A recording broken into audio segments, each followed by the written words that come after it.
you don't have autism. That's what they say. I don't have autism. Yes, I do have autism. I'm just really good at masking. So, and I practice a lot. And as you know, like I started off my first video, I was like, I have dyslexia and dyscalculia. And by meeting all these neurodivergents on TikTok, that's why they want to ban TikTok, because we're like, you know, we're mobilizing on TikTok. We're starting to grow, you know, we're starting to become, you know, we're starting to become human, right? And we're starting to realize that there's so many people like us. I could pay $1 million for someone to make me feel understood. Sorry, I need to spit, but understood. And, you know, like, not a lot of people understand autism, not a lot of people understand my brain, and the fact that I can connect with so many neurodivergents, it just makes me feel much better. So that's my introduction. Let's get into the story. So my sister told me a long time ago, when I was about 17 years old, my sister said, Ryan, I don't think you're going to amount to anything. And she was my older sister, and we grew up together. My mom was always working. And I looked up to my sister, and when she told me that, it crushed me. And the reason why she said it is because I had a girl over. You know, my mom said I could have my girlfriend over, and my sister didn't get the memo. And so when she came home, she was like, you're not going to have a girlfriend over in this house, right? So, you know, I guess, and I'm sitting there like, baby, please don't go. And she's like, no, I'm going. So she's walking. I'm like, man, we're coming. And she's walking, and she left. I went back inside and looked, and my sister said, Ryan, you're not going to amount to anything. I don't think you're going to amount to anything. And what happened to me in that moment was that something just, I said, I'm going to prove her wrong. You know, there's something about me that I was going to prove her wrong. But the thing is, I'm neurodivergent. The brains are wired differently. Even though I say I want to walk, I trip and I fall, right? So instead of calling myself neurodivergent, I've probably heard it a few times today, but I'm neurospicy, right? Everybody say neurospicy. Neurospicy. And I created my own definition for neurospicy.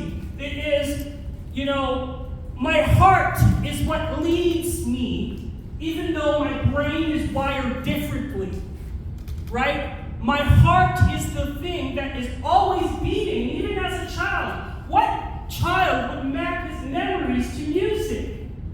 You know, it's because my heart was telling me to do something, but my brain was wired differently. And the heart doesn't beat where the blood doesn't flow, right? So the blood is going to flow into places where the blood's going to flow to places where it can move and groove, right? So I didn't let the things that held me back in life stop me, because I just let my heart lead me, even though I knew I was going to fail.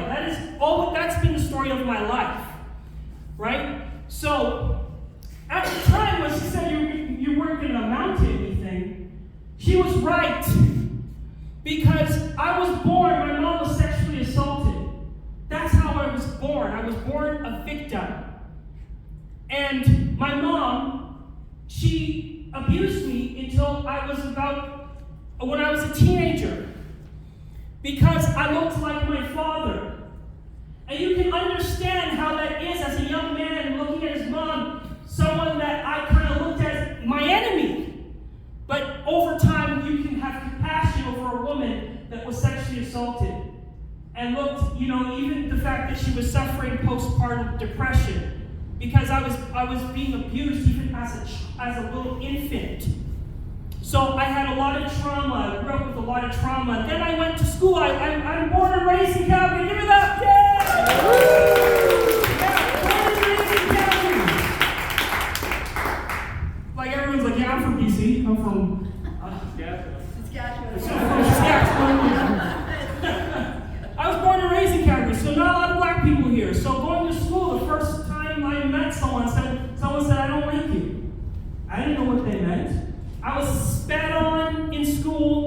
the teachers did not, anytime I raised my hand, the teachers didn't pick me, and I also have ADHD, so they would dump my desk, and I was always embarrassed. I was always the one that was behind.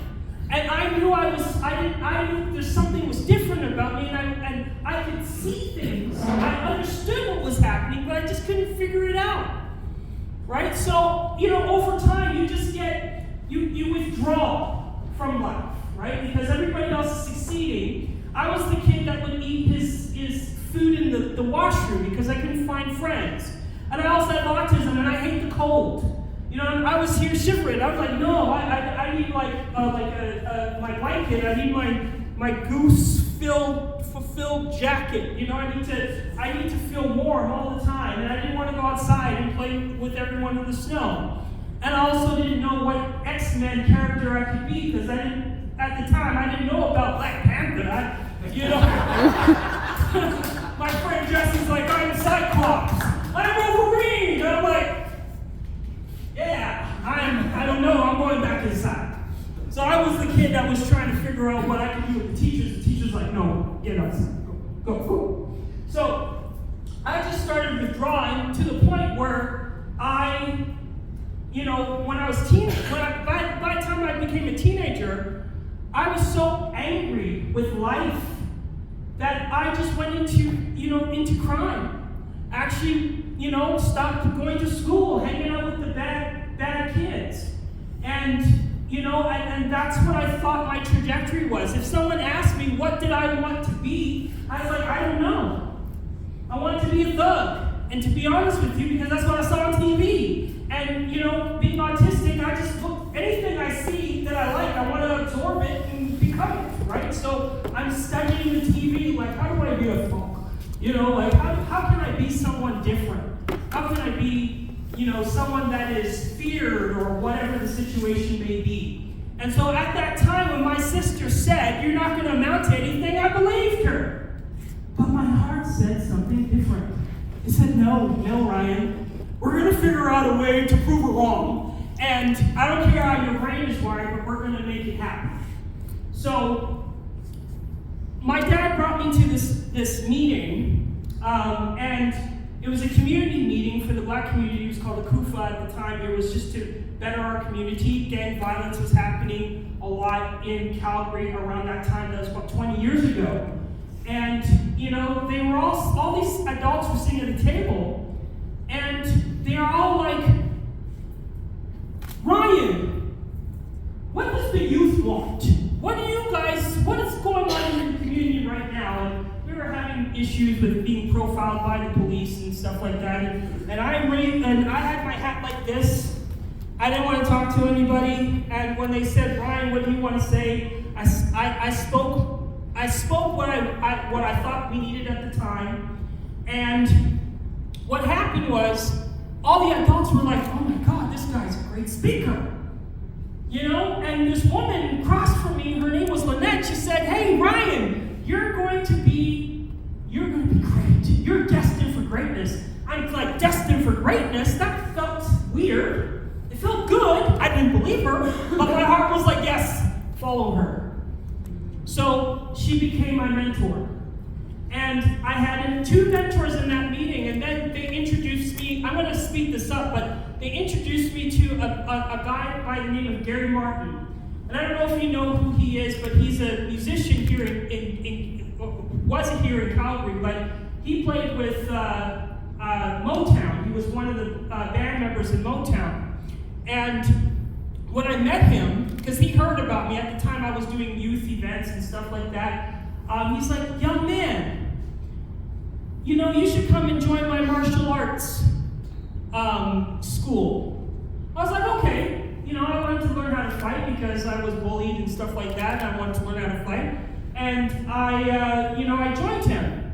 But then he said, I also do music. I'm like, really? I want to learn how to do music? He's like, yeah. And I knew Michael Jackson. I was like, Michael Jackson?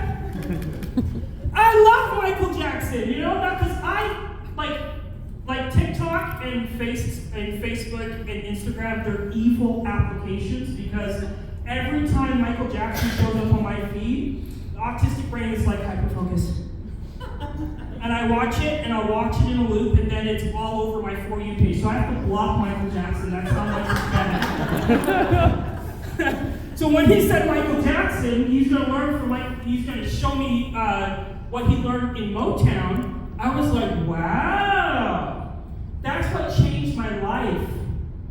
I was 17 years old, and I totally, because I found something that was interesting in me, or something that was interesting to me, that's what made me that's what gave me purpose. And my heart was already beating because my sister said I wasn't going to be anything.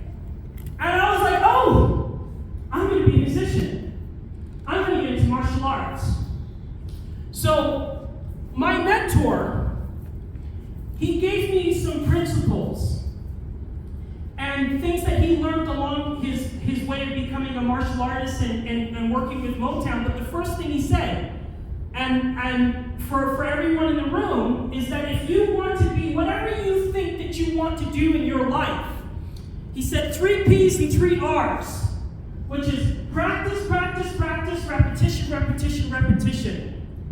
If you practice whatever it is that you want to do or you want to change, if you practice it every day, it becomes muscle memory. You know, when I was 20 years ago, when I was speaking, I was stuttering. I could not come up with words. But every time I practice speaking, that's why I'm such an eloquent speaker. I can be a public speaker, but when I get off this mic, you guys are like, hey, Ryan, that was a great presentation. I'm like, you know, but I've practiced, right? So the next thing he said was, use your best block and don't be there. Don't put yourself in a situation that your heart doesn't want to be. Our hearts tell us that we should not do certain things, but what do? We let our brain say, hey, no, Ryan, let's go here. And then we always get ourselves in trouble, right? We always say it's our gut. You know, it could be our gut, but it's our heart. Our heart is our compass, because without that compass, our brains are spinning. We don't know what we want to do, but the heart always knows what it wants. Do you guys agree with me? Yes. You know, when the heart calls us, we respond. It's called a call-in response. And because I was a hip-hop artist, because that's what he got me to do, because I was a hip-hop artist, he taught me what a call-in response was. And we actually learned it earlier today. I was like, God damn it, why did she do that? But a call-in response is, when I say neuro, you say spicy. Neuro. Spicy. Neuro. Spicy. That wasn't spicy. Let's try that again. When I say neuro, you say spicy. Neuro. Spicy. Neuro. Spicy. I love that. I love that. That's called a call and response. Guys, give it up for yourself. A call and response is what they used to do in this. During slavery, the slaves used to call and respond because they needed to navigate out. They were trying to escape. You know, we kind of, like, I actually live in Douglasdale right now, and you can hear the coyotes call and response because at night they can't see each other, apparently. They're like, arr, and everyone's like, arr, so they all know where each other is at in the little river area that I'm in. But the call and response is so important because when you are called by your heart, you must respond, because when we're doing things that we're passionate about, when we're doing things that mean a lot for us or mean a lot to us, that's where there's least amount of resistance, but there's a lot of impact, right? Can you guys all agree? So the other thing that he taught me was to express yourself through music. If you couldn't, because at the time he knew I couldn't express myself. I was stuttering and I was shy. I'm still shy. But he taught me how to express myself through music. So we created a program to teach kids how to rap and how to express themselves. So I went to schools, and I also went to women's shelters and taught women and children how to rap, because to get their trauma out. And he said, Ryan, why don't you write on a piece of paper how you feel? Do you guys want to hear the rap? Yeah. Okay. Let's go. Just don't clap, because some people clap like off beat, and that just throws me off.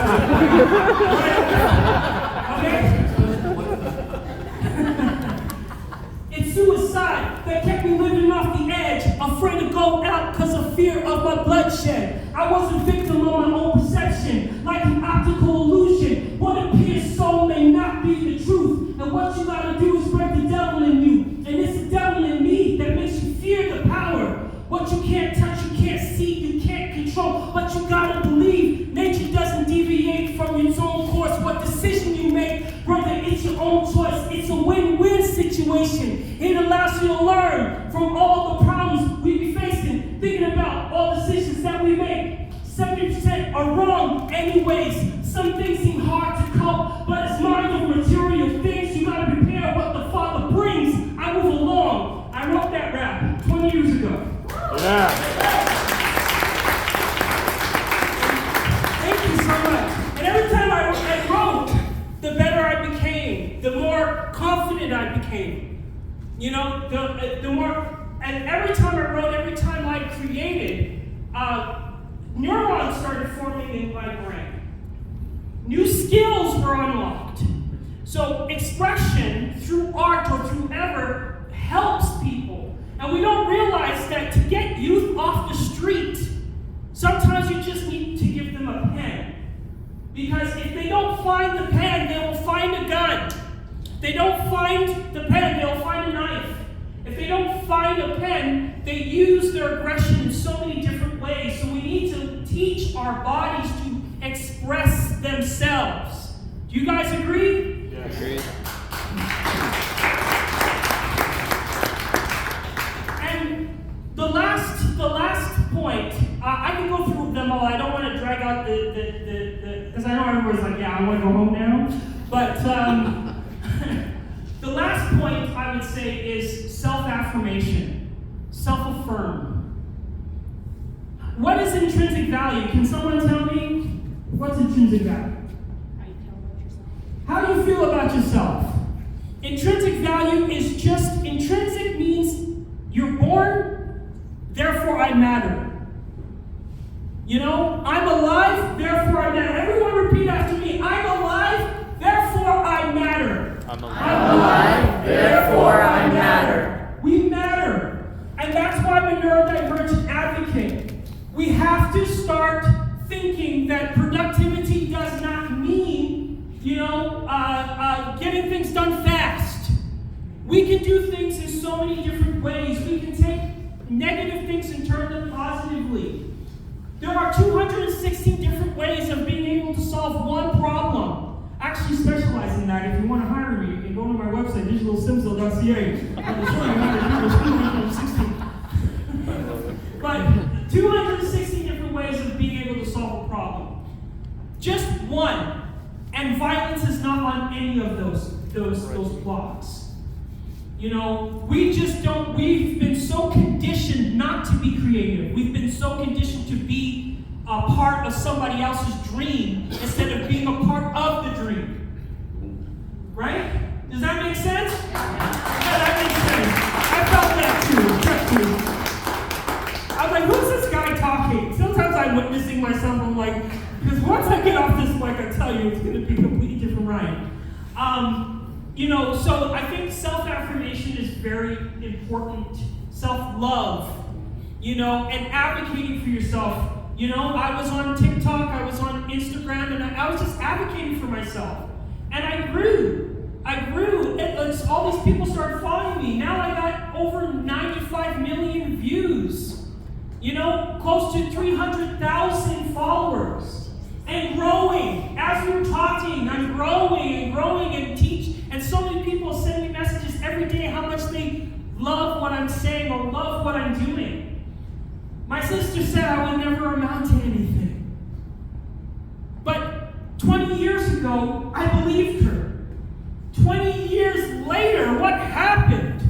I got to teach Matthew Perry, rest in peace Matthew Perry, but I got to teach Matthew Perry how to rap. I spent 4 days with Matthew Perry. Right? When I was going to school, teaching the kids how to express themselves, guess what I earned from that? I changed a lot of kids' lives, but I got a Calgary Stampede Western Legacy Award. I was the first group to get it. I was the first youth to get it. I was written about in the paper probably more than 10 times, or written about, I was on the news. My story has been documented, right? Because how did this kid, all of a sudden with no help, how did he become? Because I had mentors, I had people that actually affirmed me and cared for me enough to teach me the skill sets that I need to get on with my life. I started my company in when I was 17 years old as a graphic designer. Now I edit videos and I do all these other things. I'm a freelancer, but the reality is that I still have that business. And I didn't graduate high school. Okay? I got to meet, how many, okay, some people are going to say yes, I know. But Sharon Bless from, what's Cagney and Lacey? How many remember Cagney and Lacey? I was hanging out with Sharon Bless. Well, virtually, I was producing a show and got to meet Sharon Bless. One of my clients was Renee Taylor from The Nanny, right? So I don't know if you guys remember Renee Taylor, but she was the mother in The Nanny, right? But we're good friends. I have her on my phone, right? I got to meet her. And who else? I can name drop Julie Black. How many of you know Julie Black from Canada? Right? She's a singer. I helped brand her logo and everything. I did that 10 years ago. She was one of my first clients when I went full-time as a freelancer. So, when I look back, 95 million views later, 261,000 followers, I look back to my sister and say, well, you know what, I proved you wrong. But I would hate to do that because I don't want to rub it in, even though I really want to rub it in. The hard to say rub it in, Ryan. Self-affirm, Ryan! You know? But my sister is one of my biggest fans. When I lost so much business in 2019, it just the way the economy was at the time. She paid my rent for a couple of months. She was one of my biggest fans. It's funny that when you listen to the call from your heart, it's funny how not only does it change your life when you respond, but it's funny how it changes everybody's life around you. Just one person has the power to change their whole trajectory of their life. I became a father, a 14-year-old son. And the other day, I'm listening to, because I was a rapper, and I had to take care of him. For 14 years, I was a stay-at-home dad. To right the wrongs that my parents did to me, I wrote the wrongs and I stopped intergenerational trauma with my son and got to listen to him play his beats. He's actually playing it tonight at his school recital. You know, so from one generation, the music that I learned now passed on to another generation. You know, and all the things that I accomplished in my life, that's my biggest accomplishment. You know, so it's all about just listening to your heart and responding to it so that you change everyone around you. My mother, my father, the people that have wronged me in my past are all on my side and my biggest fans. And I love them deeply. And I can be hurt, I can be, you know, I still have the trauma. I still have trauma. But I'm just working with everyone to build a better life for myself and for my family and so on and so forth. So when I say neuro